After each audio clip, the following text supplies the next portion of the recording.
दोस्तों, बिहार में पहले चरण का मतदान के लिए प्रचार का शोर आज शाम 4-5 बजे के बाद थम जाएगा और उसके बाद कल जो है पहले चरण के मतदान के लिए प्रचार नहीं होगा। हालांकि दूसरे चरण के मतदान के लिए जो नेता हैं वो अलग अलग इलाकों में प्रचार के लिए पहुंचेंगे, लेकिन इस पहले चरण के मतदान से ठीक पहले राहुल गांधी ने आज 3 रैलियों में से अपनी पहली रैली को संबोधित किया। और दोस्तों, इस रैली में राहुल गांधी ने प्रधानमंत्री मोदी पर वैसे ही तू तड़ाक वाले हमले किए जो वो लगातार कर रहे हैं। कहने वाले कहते हैं कि राहुल गांधी की ये रणनीति है। इसके अलावा राहुल गांधी नीतीश कुमार पर कम और नरेंद्र मोदी पर हमलावर ज्यादा रहते हैं। वो अडानी अंबानी का तो जिक्र करते ही करते हैं, साथ में ये भी बताते हैं कि कैसे किसानों का जो उपज का सही दाम था या फिर शिक्षा का जो वादा था वो नीतीश कुमार ने भी पूरा नहीं किया और नरेंद्र मोदी ने भी पूरा नहीं किया। राहुल गांधी की सभा में भीड़ किस तरह से उनको देखकर रिप्लाई कर रही है, राहुल गांधी भीड़ से कैसे बात कर रहे हैं प्रचार के पहले चरण के प्रचार के आखिरी दिन की पहली रैली में, सुनिए। नया फैशन नरेंद्र मोदी जानता है, अमित शाह जानते हैं कि बिहार में वो चुनाव जीत नहीं सकते।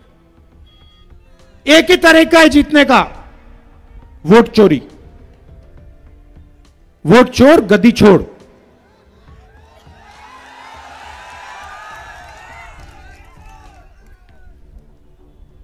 भाइयों और बहनों, इन्होंने महाराष्ट्र का चुनाव चोरी किया, इन्होंने हरियाणा का चुनाव चोरी किया, इन्होंने लोकसभा का चुनाव चोरी किया और अब ये बिहार का चुनाव चोरी करने में लगे हुए हैं। मगर बिहार की जनता होशियार है, बिहार की जनता से कोई चोरी नहीं कर सकता। भैया मोदी जी आते हैं, आए थे, और मैं बिहार के युवाओं से यह सवाल पूछना चाहता हूं। उन्होंने आपसे कहा कि बीजेपी ने डेटा को इतने कम पैसे पे देना शुरू कर दिया कि आप रील देख सकते हो, आप वीडियो बना सकते हो, आप इंस्टाग्राम पे जा सकते हो, आप फेसबुक पे जा सकते हो। मैं आपसे पूछना चाहता हूं, आप रील बनाना चाहते हो या आप रोजगार चाहते हो? और ये जो नरेंद्र मोदी आपको कह रहे हैं कि आपको मैंने बहुत कम दाम में डेटा दिया,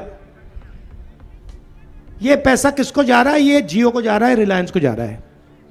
जैसे ही आपने रील देखी, वीडियो बनाया, वीडियो भेजा, डेटा का प्रयोग किया, पैसा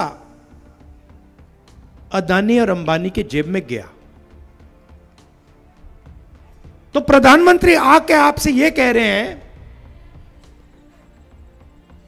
कि मैंने डेटा इतना कम दाम पे आपको दिलवा दिया, आपको मेरा धन्यवाद करना चाहिए। और ये कर क्यों रहा है मैं आपको बताता हूं। क्योंकि आप 24 घंटा रील बनाओ, इंस्टाग्राम देखो, फेसबुक देखो, और जो सच्चे सवाल हैं, रोजगार का सवाल, पेपर लीक का सवाल, शिक्षा का सवाल, यूनिवर्सिटी कॉलेज का सवाल, स्वास्थ्य का सवाल, यह सवाल मत पूछो। तो एक प्रकार से बिहार के युवाओं को एक नया नशा दिया जा रहा है।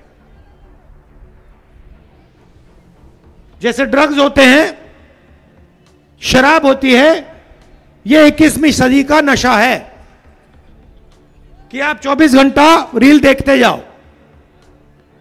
प्रधानमंत्री को यह जवाब देना चाहिए कि बिहार के युवाओं को रोजगार कब मिलेगा। यह देना चाहिए कि पेपर लीक इस प्रदेश में कब बंद होगा। यह देना चाहिए कि यहां पे अस्पताल, अच्छे अस्पताल कब चालू होंगे। ऑल इंडिया मेडिकल इंस्टीट्यूट जाइए दिल्ली में, उसके सामने मेट्रो स्टेशन है, नीचे जाके देखिए, हर रात वहां पे 2-3 हजार लोग सोते हैं, फर्श पे सोते हैं। कहां के हैं? बिहार के हैं। मैं वहां गया, मैंने उनसे पूछा भाई यहां क्यों आए? मुझे कहते हैं राहुल जी, बिहार में लोग अस्पताल जीने नहीं जाते हैं, मरने जाते हैं। वहां पे इलाज नहीं होता, वहां पे ना अस्पताल है ना पीएचसी है। इलाज कराना है तो हमें ऑल इंडिया मेडिकल इंस्टीट्यूट में आना पड़ता है। यहां पे स्टूडेंट्स, युवा खड़े हैं, आप मेहनत करते हो। पहले आप 4 बजे सुबह उठ के रनिंग करते थे, पुलअप्स करते थे, पुशअप्स करते थे, वर्जिश करते थे। क्यों? क्योंकि आप सेना में जाना चाहते थे। एक रास्ता था कि चलो देशभक्ति के रास्ते पे चलते हैं, एयरफोर्स, नेवी, आर्मी में चलो। क्या किया? रास्ता बंद कर दिया। कहा कि नहीं, सेना में तो हम अग्निवीर लाएंगे। अग्निवीर का क्या मतलब है मैं बताता हूं आपको। 4 में से 3 लोग बेरोजगार होंगे, उनको आर्मी से निकाल दिया जाएगा और किसको रखा जाएगा? अमीर घर के बेटे को रखा जाएगा, जिसकी जान पहचान है उसको रखा जाएगा। और जब युद्ध होगा तो मरेगा कौन? अग्निवीर मरेगा। गोली कौन खाएगा? अग्निवीर खाएगा। और फिर उसके बाद उसको, उसके परिवार को कहा जाएगा कि तुम तो अग्निवीर हो, तुम्हें शहीद का दर्जा नहीं मिलेगा, तुम्हें पेंशन नहीं मिलेगा। तो वो रास्ता बंद किया। दूसरा रास्ता था पब्लिक सेक्टर का, सरकारी कंपनियों का। HAL जैसी कंपनी, BHEL जैसे कंपनी, इंडियन ऑयल जैसी कंपनी, ऐसे पहले हजारों कंपनियां हुआ करती थी। इन कंपनियों में दलित, अति दलित, अति पिछड़ा, पिछड़ा, गरीब, जनरल कास्ट के लोग, अल्पसंख्यक लोग जा सकते थे। सारे के सारे प्राइवेटाइज कर दिए, सारे की सारी प्राइवेटाइज कर दी। किसको दी? अदानी अंबानी जैसे लोगों को दी। वो भी रास्ता बंद किया। और फिर अब बिहार में नया फैशन बना है, जितनी भी पढ़ाई करनी हो कर लो, पेपर के 1-2 दिन पहले पेपर लीक होगा। आपकी पढ़ाई का कोई मतलब नहीं है। अगर आपकी जान पहचान नहीं है, आपके जेब में लाखों रुपए नहीं है, तो पढ़ाई करने का कोई मतलब नहीं है। अगर आप अमीर हो, अगर आप किसी ब्यूरोक्रेट के बेटे हो, जान पहचान है, तो कोई पढ़ने की जरूरत नहीं है।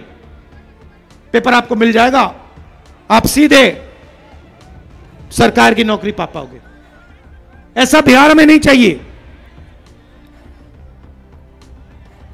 2 हिंदुस्तान बना रखे हैं, एक अरबपतियों का, सूट बूट वालों का, उनसे मोदी जी गले लगते रहते हैं 24 घंटा,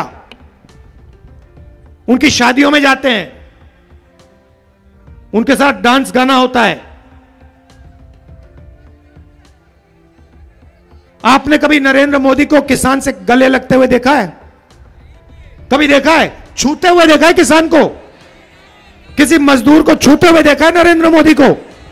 नहीं।